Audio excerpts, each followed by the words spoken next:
I used to have an obsession for thinking about money, and now I have an obsession for thinking about harmony and inspiration.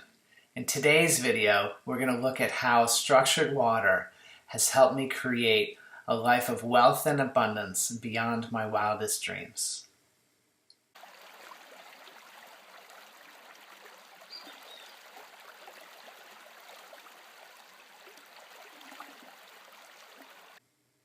Hi, I'm Patrick Durkin from the Wellness Enterprise, and when I was a financial advisor, I had the adventure of accumulating millions of dollars in a relatively short period of time. And once my career ended, I had the experience of parting with those millions of dollars. And what I have been thinking about recently is the way thinking about money influences people and how I've shifted my thinking, and that has developed a much greater sense of wealth and abundance. So let me see if I can explain. First, let's start by looking at how many of your thoughts are conditioned with a money concern.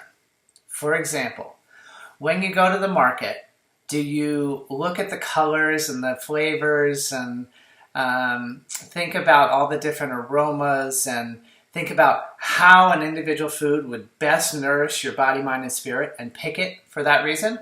Or do you look at the price and do you purchase what's on sale and do you combine things that don't cost as much? For most of us, I think we pay a pretty fair amount of attention to the cost.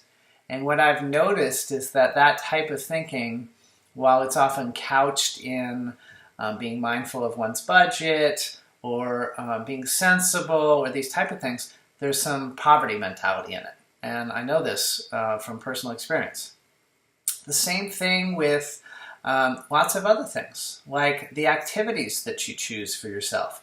Do you choose them based on, a good example would be a friend got an invitation to go to the coast of Colombia and go to a yoga retreat.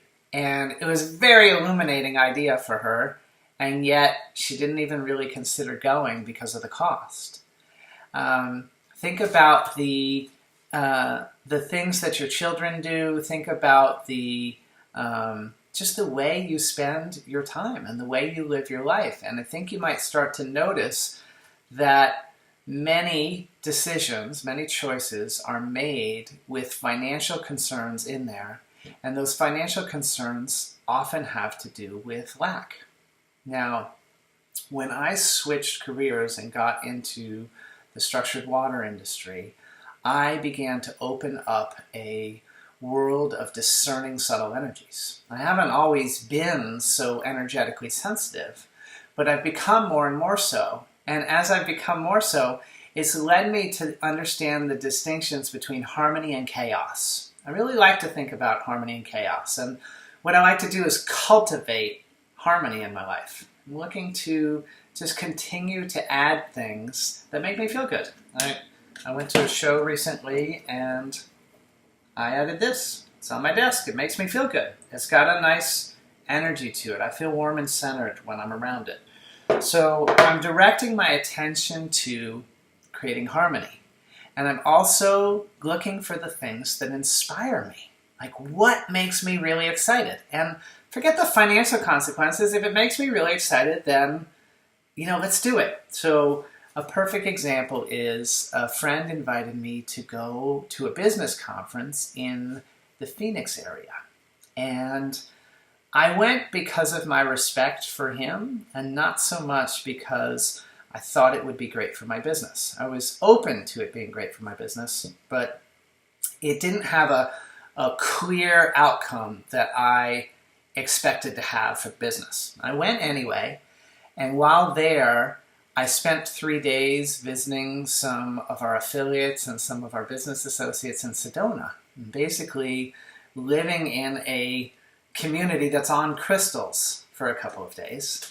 And then I went to the conference, and the conference ended up having a benefit that I never could have seen coming, which is that it helped me focus my vision on a much higher level. And so in the month that I've been back, I find that the vibration of being in that crystal community of Sedona and having that higher vision has led me to be more inspired and more exciting. And even though I had less hours in the office doing our regular work, we just had our best month in over a year. And so I see examples from the universe reinforcing for me that when I take the time to do what's inspiring to me without thinking so much about the money implications of it, the money flows.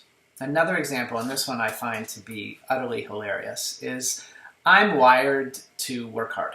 It's just how I am. Like I don't do a whole lot of things in my life that aren't oriented toward either propelling my business forward or supporting my family or taking care of my health. Those are really what I focus on.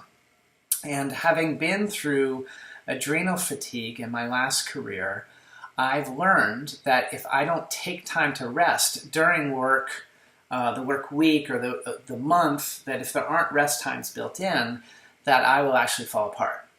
And so I'm keenly aware of my kidneys and my adrenal area. And because of that, when I start to work too much, what I do is I take naps. And I'll just lie down. I typically pick a floor or a couch rather than a bed because I don't want to sleep for long.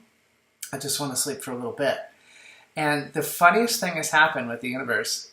I can't tell you how many times I've laid down to take a nap, and when I wake up, either within 15 minutes of waking up, I get a phone call from somebody who wants to talk through our products, and they always end up buying. The post-nap calls are the best. Or I just wake up and there's an order that's already come in, and most often the nap orders are over $1,000, and so I've checked out my energy out of work so many times only to check back in and find that the money was there. The same thing happens, like my colleague Jen runs the business when I'm out of the office, and she loves it when I leave. And the reason she loves it is that we tend to receive lots of orders and lots of new partnerships and opportunities to expand while I'm out meeting new people and finding new ways for us to interact in the world. So my message to you today, as somebody who has supposedly won the American dream, accumulating millions of dollars and building a big house and driving a Porsche and all of that, looked like I won the American dream. And the reality is that I don't drive a Porsche anymore. I've got an old rusty truck and an old minivan, and I have much more satisfaction. So I'm engaging my thoughts on creating harmony and inspiration, and I invite you to explore that and to notice all the places that you think about money. And when you think about money, what's your feeling state like? Do you feel great while you're thinking about money? Or is there stress and tension? And if there's any degree of contraction or stress or tension, I invite you just not to think about that. Like, what would you have to do to think about something that would inspire you? And together, as we follow our bliss, as we develop more attunement to subtle energies, as we learn to live in a higher vibration world, I think we can shift this addictive energy from thinking about money to thinking about things that bring us a much greater sense of wealth and abundance. Thank you for tuning in.